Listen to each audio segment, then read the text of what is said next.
The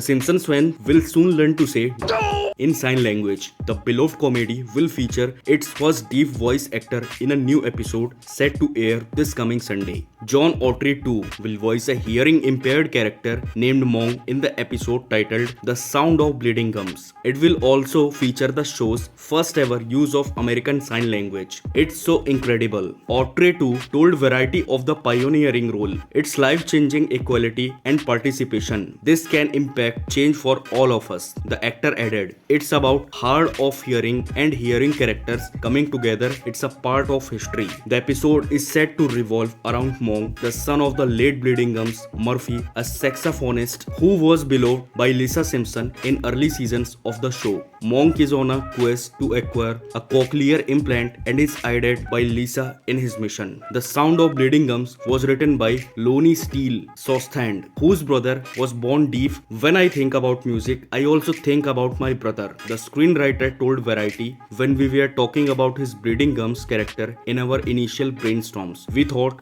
wouldn't it be cool if Lisa discovers this whole other side of his life that led to him having a son, and then we base that character at least somewhat on my brother. The Simpsons appears to be on a mission to increase diversity and representation both on screen and in the writer's room. It comes after the long-running show faced claims of racist stereotyping over the character Apu Nahasa Pima Patilan, an Indian convenience store owner who was voiced by white actor Hank Azaria. In January 2022, Azaria announced he would no longer voice the controversial character. Last year, he said he felt guilty for potentially aiding in harmful cultural stereotyping, saying, "Part of me feels like I need to go to every single Indian person in this country and personally apologize." Sunday night's new episode of The Simpsons comes amid the growing visibility of deaf and hearing impaired people in Hollywood. Less than 2 weeks ago, Coda, a film focused on a deaf family, scooped Best Picture at the Academy Awards. Troy Kotsur won Best Supporting Actor for his role in the film, the first deaf actor to win an award in that category.